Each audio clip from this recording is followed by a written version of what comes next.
In this video, I want to cover exactly why niching down is the most outdated, terrible advice that you can use when it comes to blowing up on YouTube, but how you can actually use that to your advantage. So really three main things I want to cover in this video. Number one, why niching down wasted literally 10 years of my life. And then number two, I want to cover just why niching down is so outdated and why it really doesn't work anymore in 2025. And the last thing covering is just the steps forward or what you should do instead of niching down if you're looking to blow up on YouTube. So I think just to really help you understand why this is such an outdated strategy is tell you about my own personal journey on YouTube. And I'll keep it condensed, but it is very important because I made this mistake multiple times over and over again, and I just want you guys to learn from this mistake.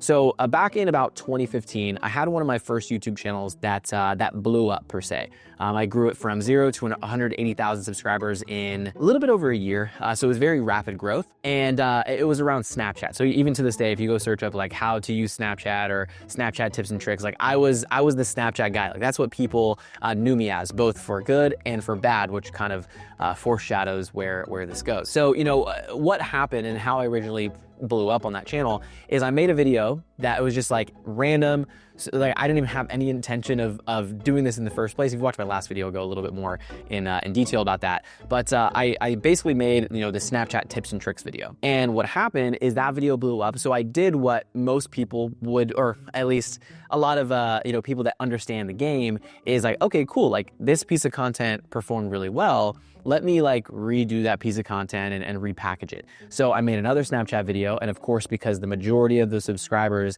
saw that I made another one, they're like, oh, let me jump on top of that. Let me jump on top of it. Now, here's where the issue basically presented itself.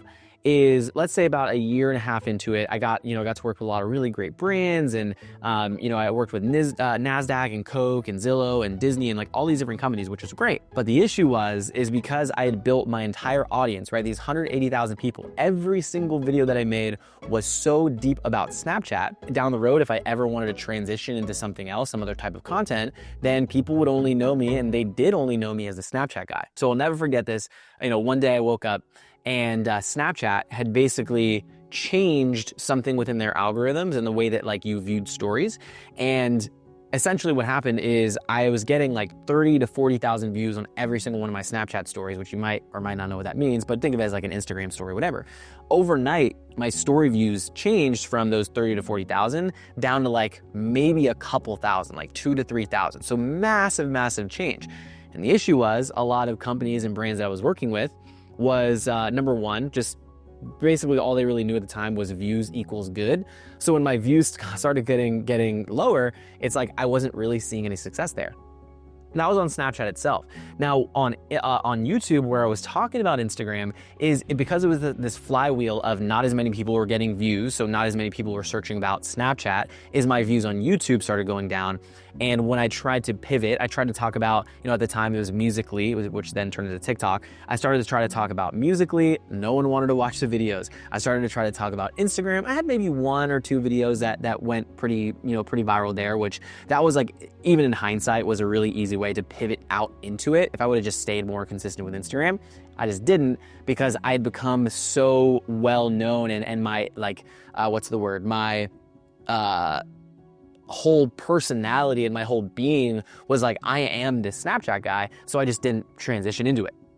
So that was the first instance. Now you would think that I would learn, okay, like don't maybe niche down, maybe build it more around my own personal branding. Well, it happened again, and I won't go down, that deep down the rabbit hole, but I built this channel called the Remote Closing Academy, where I became known as the remote closing guy. So because I was talking so deeply about remote closing and sales and all that type of stuff, same thing happened. I built that from 0 to 40,000 subs, and don't get me wrong, like we did great amount of revenue from that. I mean, we did well over, I believe, $4 to $5 million in trackable revenue directly from the YouTube channel. So, I know the first part of like, I said like why it's a wasted time. It wasn't wasted time. It was just, if I would have, in that first instance, built my brand and built myself and built everything that people knew about me around me, Aaron Martinez, the person, and not just like Aaron, the Snapchat guy, or Aaron, the remote closing guy, or Aaron, the health and fitness guy, or whatever the niche is, I would have definitely seen much more success at this point in my life, because I would have, if you think about it, I built the one channel at 200,000, I built another to 40,000, basically I'm restarting with this channel. And you could say, based on the outside looking in, it's like, oh no, Aaron's becoming a YouTube guy. My plan is to definitely diversify here. And we'll talk about that a little bit more in like the second section here. But I want you to really take in, based on my story, it's like, I made this mistake twice, and I went too deep into a niche twice. I don't want you guys to make the mistake, and I want you to really follow, and at least like in your head, just really think about how can you build your brand, whether it's YouTube, Instagram, like doesn't matter what it is. How can you build it more around you versus the actual niche itself? So let's talk about kind of the second piece that I wanted to touch on was, why niching down doesn't really work as much as it used to. So I'm not going to take credit for this because I watched a video from Vanessa Lau. Luckily, was able to meet her in person at a couple of different masterminds, and we chatted about this a little bit. But there's this concept, when it comes to like niching down, right? It is important, and it's a good thing to be known as the person that focuses on one thing, but you don't want to be the person that only focuses on that one thing, right? And one of the main reasons, Vanessa hit on the head really, really well in her video, is she talked about how, a lot of people used to go to YouTube because they wanted to gain information from YouTube, right? Whether it's Snapchat, Instagram, or information around anything, how to fish, how to, lose weight, how to build muscle, how to tie a tie, how to, get into gymnastics. It doesn't matter what it is. People were constantly going to YouTube and searching for information around these specific things. But as time went on, especially, this year in 2025 and 2024, 2023, was the introduction of AI, and how AI has made it so much more easy for people to get information, is now they no longer need to sit on a long form YouTube video of someone talking about a specific topic, because they can go out and just search on AI, right? They can search on Claude, they can search on ChatGPT, or I keep saying ChatGPT, and they can find their information that way, or any of the other AI softwares that are out there. So because information has become so easy to get, right, from all these different platforms, is now this whole idea of having a specific niche and being known for this thing and people searching on YouTube for this specific thing. Now it's much more transition to, instead of like, again, being that person that's known for that one thing, is building your brand, building your following per se, more around you, and more around, why they should believe in you, and why they should believe in, your methodologies or whatever it may be, right? Now, I want to be clear. I'm not saying that you completely ditch that type of content, or you don't talk about like, how-to videos. So that's pretty much the majority of the videos that I do on this channel. But you want to think of it more as like, okay, you are a human being, right? And you are, there's probably other things that you are, that you're interested in, right? Which is great, but how can you like take those different things and then bring them all back into a specific YouTube channel, a specific following, or whatever it is? And, when you really think about it, there's a lot of people that have done daily vlogs or more personality type content that, because they've like set the expectation at the very beginning, they're like, hey, this is about me, and people are learning to, want to follow them.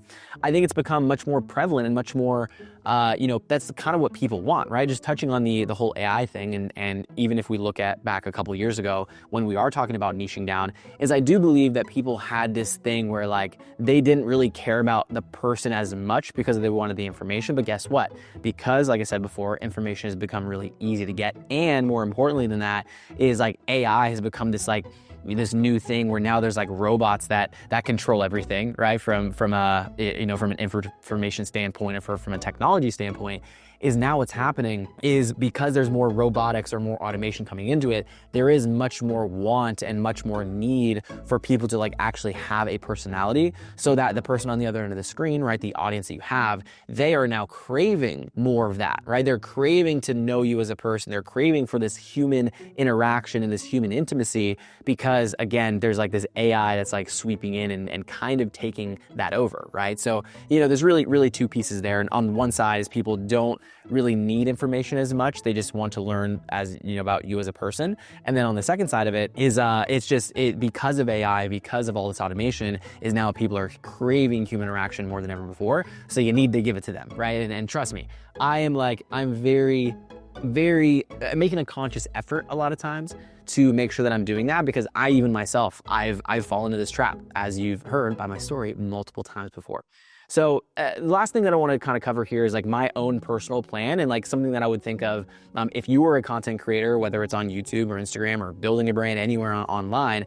There's just a couple things that I would keep in mind. when it comes to the plan or what I would do if I were you, and things that I'm planning to do myself. So the first thing is really thinking about, okay, what is like your brand overall, and how can you take the different things that you're either interested in or that are a part of your personality and put them into different buckets. So for example, for me, obviously I love YouTube, but in YouTube, if I broaden that out a little bit, there's YouTube, there's Instagram, there's like this whole idea of social media and content creation, things like that. It is very hard for me to kind of like disconnect myself into other things, because like that's just what I've done for the majority of my life, right? Social media and content and social media.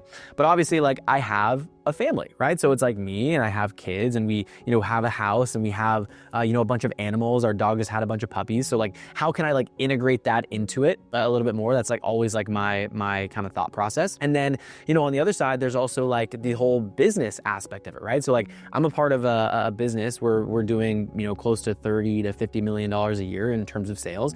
And that is like a whole other kind of like, if we're looking at, again, these different buckets, it's like we have the business side that leads in like social media and whatever. And then of course there's like the personal side.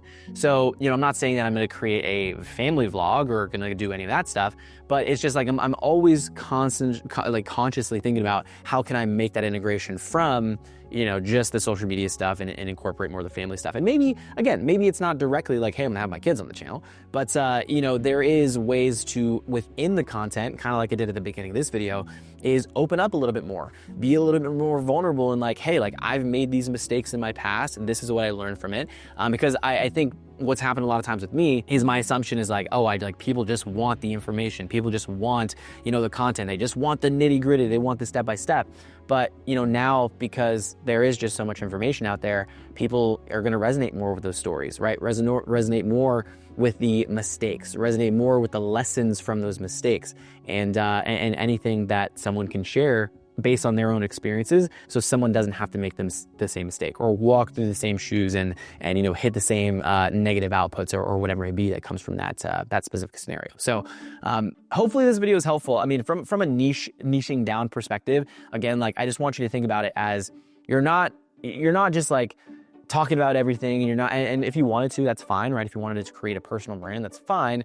But I would just think of it as like, more often than not, I think the mindset is like, how can you at least just be a little bit more conscious of what's going on, right? Versus like, I know Alex Ramosi talks about that a lot, and I would butcher it if I try to explain like each part of it. But it's like there's one side of you that you're just doing what other people are doing, you're following the motions, and you're doing what you think is right. And then there's the other side where it's like you're doing those things, right? You're taking actions, but you know why you're taking the action, and then you can then make the right decisions based on those actions, based on data and all that kind of stuff that comes from it. But at least when you're aware of it and you know what's going on, versus kind of just like following a plan, you can then make your own decisions and your own what's the word I'm thinking of? It's like you can make your own inferences and your own decisions based on you being able to be aware of the content that you're making and the data that comes from those things. So hopefully this is helpful, guys. If you want a little bit more of a step-by-step of like, here's what I'm doing for YouTube, or here's what I'm doing with YouTube and how you can start seeing success, you can go ahead and click the link somewhere on screen. It'll bring you to another video, or you can go ahead and click the first link down in the description. If you want some help on actually building your audience and building your brand, then I'm here to help you out, and I would love to chat and figure out how we can help you do that.